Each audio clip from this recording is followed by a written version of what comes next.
네, 안녕하세요. 면목 패션 봉제 특구 도시재생 주민 여러분 만나 뵙게 돼서 반갑습니다. 제가 오늘 강의할 제목은 도시재생 사업 A부터 Z까지인데요. 도시재생 전반에 대해서 주민 여러분들이 쉽게 이해하실 수 있도록 잘 안내해 드리도록 하겠습니다. 오늘 이제 제가 맡은 게 도시 재생에 대해서 약간 좀 포괄적으로 이 도시 재생의 배경, 등장 이런 것서부터 또 우리 주민분들의 역할까지 좀 포괄적인 교육을 요청을 받았어요. 예, 그래서 최대한 이제 제가 이해하기 쉬우시도록 안내를 해드리도록 하겠습니다. 혹시 오늘 오신 분들 중에서 봉제업에 현재 종사하고 계신 분 계세요? 아무도 안 계세요? 오늘은 주민 대상이셔가지고 예, 알겠습니다. 요 사진은 옛날 여기 한양 성곽 보이죠? 옛날 서울의 한양의 장면입니다. 요거 이 서울시에서 서울도시계획 변천 이래가지고 이렇게 두꺼운 책을 2권을 냈는데 거기 이제 실린 서울의 장면입니다. 서울은 약 한 2000년의 역사, 이거 역시 이제 자료에 실린 내용인데 서울의 역사를 아주 간결하게 잘 정리해 놨더라고요. 약 2000년의 역사를 가지고 있고 태조 이성계가 이제 이 왕조를 세우고 3년 후에 이제 한양 천도를 했대요. 우리가 TV에서 이제 대하 사극 이래가지고 태조가 관련된 그런 이제 드라마를 보셨던 분들은 이 장면들도 또 많이 기억이 나실 거예요. 조선시대의 서울은 사대문 성곽의 이제 내부였고요. 이제 근대적인 어떤 교통수단, 뭐 이렇게 이 철도라든가, 그 다음에는 이제 또 이렇게 자동차가 도입이 되면서 뭐 특정한 계급만 누렸지만 이 도로라고 하는 것들이 필요해졌죠. 그러다 보니까 이 시가지를 좀 평지화하는 그런 이제 필요가 있었어요. 그래서 이때부터 이제 교통수단의 변화로부터 말해서 이제 철도라든가 서울 시내에 이제 전차라든가 이런 것들이 이제 들어오면서 그러면서 이제 시가지가 이제 이 도로 주변으로 평면화되기 시작했습니다. 1963년에 행정구역이 이제 확장이 됐어요. 그런데 이 63년에 거의 2배로 늘었어요. 그런데 우리 중랑구의 이 면목동 일대가 이때 이제 서울시로 편입이 됩니다. 지금의 중랑구 전체가 아니라 이 면목동 일대만. 예, 그리고 순차적으로 이제 중랑구로 이게 편입이 되면서 오늘날의 이제 중랑구의 모습을 갖추게 됐죠. 중랑구가 독립적으로 중랑구로 독립이 된 게 아마 한 1988년? 이게 서울이 마지막 분구가 1995년에 이루어지거든요. 중랑구가 이제 그거보다 조금 앞서서 1980년대 말쯤에 아마 오늘날의 이제 중랑구로 자리 잡았던 것 같아요. 그래서 서울의 현재 면적은 63년의 요 면적과 거의 유사합니다. 그래서 이때의 규모를 지금까지도 서울은 가지고 있고 행정구역의 개편들이 있었다. 이렇게 이해하시면 될 것 같아요. 이 사진이 너무 재밌어서 제가 실어봤거든요. 1979년에 서울의 모습 쭉 가가지고 2010년에 이제 오늘날의 모습입니다. 서울의 인구 변화가요. 이제 해방 즈음에는 90만 명이었어요. 90만 명이었는데 그 거의 5%가 줄었어요. 이게 이 마지막 공출 뭐 이런 것 때문에인가 싶기도 한데, 네. 그리고 이제 한국 전쟁 즈음에는 170만 명 정도가 됐죠. 그런데 한국 전쟁이 발발하고 61%가 줄어들어서 이 정도 규모. 그 다음에 이제 요 53년이면 우리가 휴전 협정을 하죠. 그러면서 이제 100만 명을 회복했습니다. 40%가 늘었지만 50년에 이 한국 전쟁 이전의 수를 이때는 아직 회복하지 못하고 있어요. 서울이 그 1000만 명을 비로소 이제 1988년에 넘어섭니다. 지금은 내려갔죠. 그래가지고 900 몇십만 명이에요. 그런데 이제 이런 인구의 변화는 사실은 산업의 변화와 관계가 있어요. 그래서 우리 이제 해방 이후에 또 정전협정 이후에 이제 어쨌거나 이제 경제 부흥을 위한 절치부심 속에서 대한민국이 이제 놀라운 산업의 발전을 일구는데, 이런 이제 산업들의 풍부한 일자리로 농촌에서 이제 도시로 많이 유입이 된 거죠. 그리고 이런 이제 산업의 부흥이 사실은 특정 도시 중심으로 많이 이루어졌어요. 예를 들면 마산처럼 수출 자유 지역이 있다거나, 아니면은 서울처럼 이런 노동 집약적인 수출 산업들이 아예 공단으로 구성이 돼서 무궁무진한 어떤 일자리를 가지고 있다거나. 그래서 제가 아는 이제 1960년대 63년생인데 그 친구가 이제 초등학교를 졸업을 하는데 집이 이제 지방이었는데, 초등학교를 졸업을 하는데 대형 버스가 시골의 초등학교에 이제 정문 앞에 딱 대놓고 애들을 이제 이런 공장 노동자로 실어왔던 거죠. 그때 당시엔 특히 이제 봉제 공장. 그래서 우리가 얘기 들어보셨을 거예요. 산업체 학교. 옛날에 얘기 들어보셨죠. 그러면 우리가 이제 데려가서 월급도 주고 공부도 시켜준다. 그래서 낮에는 공장에서 미싱 받고 밤에는 야간 학교 가서 산업체 학교에서 이제 학력을 따고, 비교적 규모 있는 공장은 그랬고, 규모가 없는 데는 그냥 잠도 어디 구겨져 가지고 원단 더미 옆에서 잠깐 눈 붙이고 또 일하고 오랜 시다 생활, 이런 것들을 이제 할 수밖에 없었는 거죠. 굉장히 이제 우리 60년대 70년대에 우리나라의 산업은 노동 집약적인 산업이어가지고, 요거 지금 화면이 흐려가지고 잘 안 보이시는데, 이거는 이제 봉제 쪽이라는 거 아시겠죠? 요거는 전자공장이에요. 요거 지금 컨베이어 벨트가 이렇게 돌아가는 거예요. 저기서부터 이렇게 쫙 전자공장은 이쪽이 이제 선두거든요.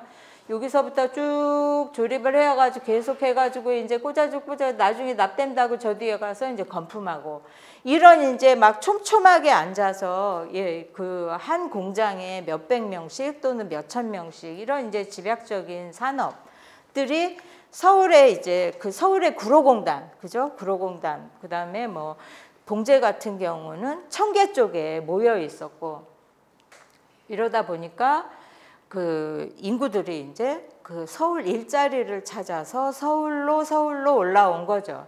서울까지 못 오는 분들은 지방에서 이제 그때 당시에 부산 같은 경우는 신발, 화학산업. 그래서 신발이 왜 화학이냐 하면 밑에 고무창 있잖아요. 그래가지고 이제 신발과 관계되는 화학산업 쪽이 많이 발달해서, 또 이제 서울까지 못 오는 분들은 부산으로 일자리, 경남 쪽 분들은 이런 식으로 이제 인구가 도시로 집중하게 되고 도시화가 급격하게 진행이 됩니다. 그러다 보니까 이제 그 도시로 밀려드는 이런 이제 이 국민들이 주거할 곳이 필요하잖아요. 그래서 주거 정책이라고 하는 것이 본격적으로 이제 중요해지기 시작한 거죠. 그 처음에는 그분들이 오셔가지고 땅떼기만 있으면 이렇게 그냥 이렇게 그 함석 같은 거 아니면 뭐 이런 거 얹고 이렇게 이제 판자촌으로 이제 판자촌을 자연스럽게 이제 이루게 된 거죠. 그런데 이게 이제 나중에 우리 주로 이제 이게 모여 살던 데가 한강 주변이었어요. 그러면 거기에서 이제 이렇게 천 주변, 우리 원래 이제 인류의 역사를 보면 신석기 시대 농경 사회를 하면서부터 강 주변에서 이제 주거지가 구성이 되거든요. 그리고 한강 있으면 이때는 상수도도 없었으니까 60년대 같은 때는 상수도 있는 데가 많지 않았어요. 공중수도, 서울도 공중수도를 많이 썼습니다.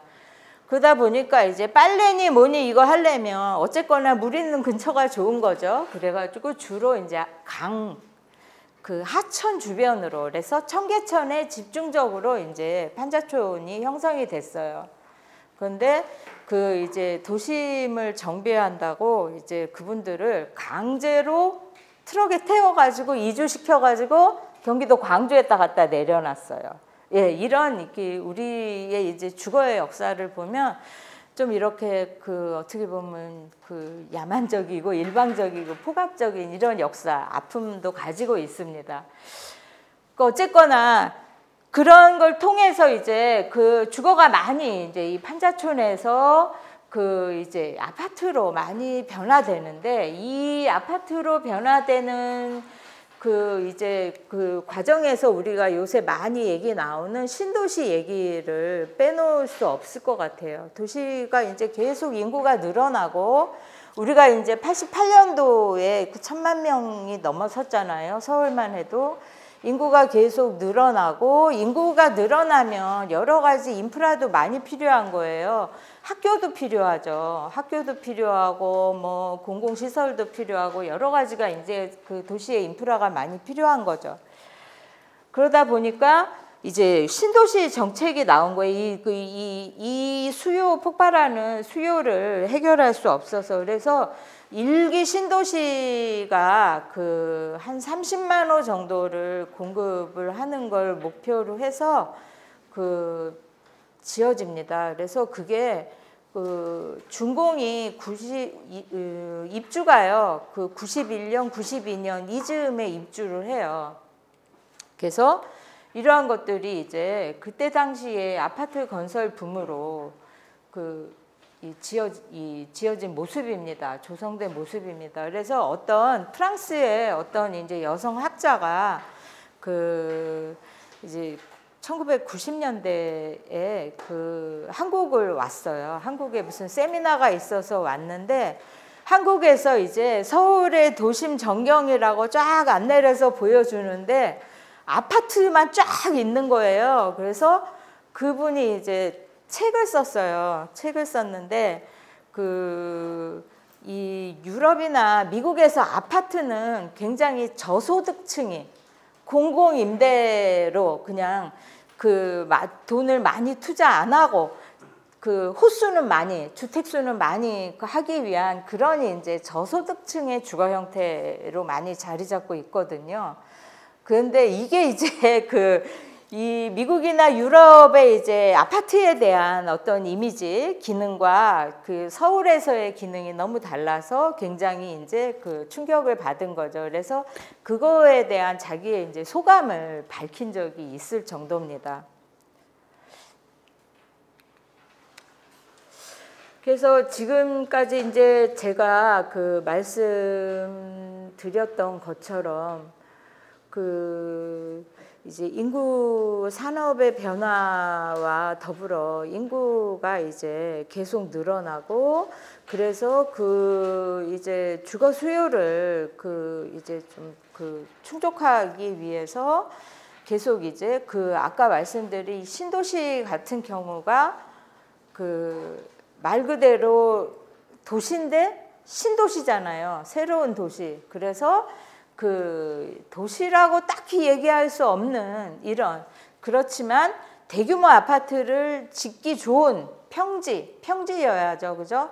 대규모 아파트를 짓기 좋은 이런 그 곳을 이제 지정해서 그 몇만 가구씩, 뭐 보통 한 5만 가구 내외, 신도시 하나당 그 5만 가구 내외였는데 이렇게 이제 그 조성을 했습니다. 그러다 보니까 그 신도시는 그냥 그 일자리가 거기 있는 건 아니에요. 그 대부분은 서울에 일자리가 있거나 아니면은 그 권역에서의 중심지에 자기 일자리가 있는데, 그런데 이제 그 신도시는 이 예를 들면 뭐 평촌 뭐 이런 데 같은 경우도 그 이 밭 있죠. 참외밭. 그 참외밭 가지고 있었던 사람들이 신도시 개발할 때 그 보상받아서 그렇게 이제 부자가 됐다 그래요. 예. 그래서 그런 이제 그 어떻게 보면 그 전이죠. 농지나 이런 데들을 이제 그 싹 갈아엎고 아파트를 지은 거죠. 그러다 보니까 그게 이제 잠만 자는 곳이 되는 거예요. 일자리와 가깝지 않게. 그래서 직주 근접, 이게 직주 근접이 우리 현대인의 가장 이상적인 삶의 형태라고 보거든요. 직장과 나의 주거가 가까이 있어야 된다. 이렇게 되면 시간도 절약이 되고 여러 가지 에너지도 절약이 되고 그야말로 그 저녁이 있는 삶을 또 살 수 있는 거죠. 여기 우리 그 센터에 상근하시는 분들은 조금 뭐 이거와는 거리가 있으신 걸로 알고 있어요. 조금 멋인 걸로. 네.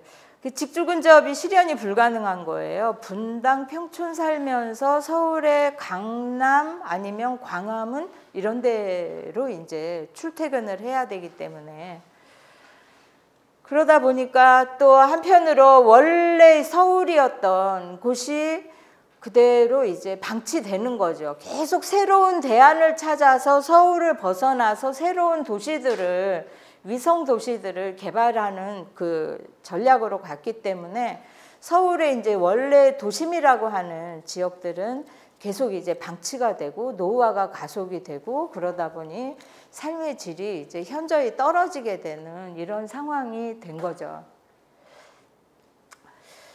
그래서 그런 것들이 이제 도시재생에 대한 고민의 그 중요한 시작이었다. 이렇게 이제 보시면 될 것 같아요. 그래서 그 이제 요거는 참고하시면 될 것 같은데, 서울이 굉장히 높죠. 이게 1, 2, 3위예요. 이게 이제 그 국토교통부가 발표한 건데, 그 이 진단 결과가 그 부산이 가장 높고 그다음 서울이고, 그죠?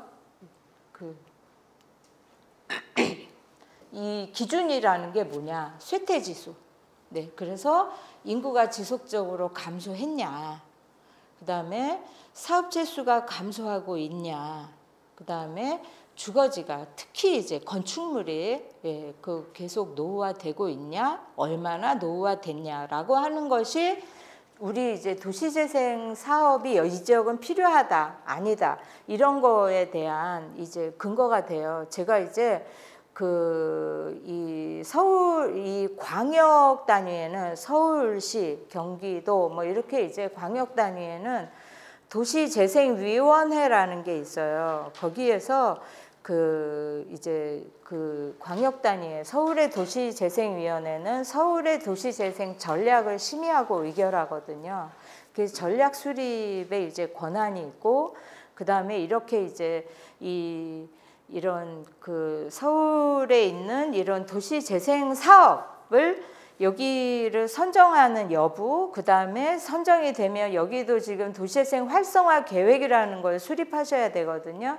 그걸 수립하시면 제출을 하시면 이것이 적절하다 아니다에 대한 심의 의결 권한이 있는 그 도시재생위원회가 있어요. 제가 그거를 이제 초대부터 그게 법적으로 그거는 운영하게 돼 있거든요. 초대부터 2기까지 이제 4년 최대 임기를 다 했는데 그게 몇 년도부터 그렇게 시작이 됐나요? 그 2017년부터요.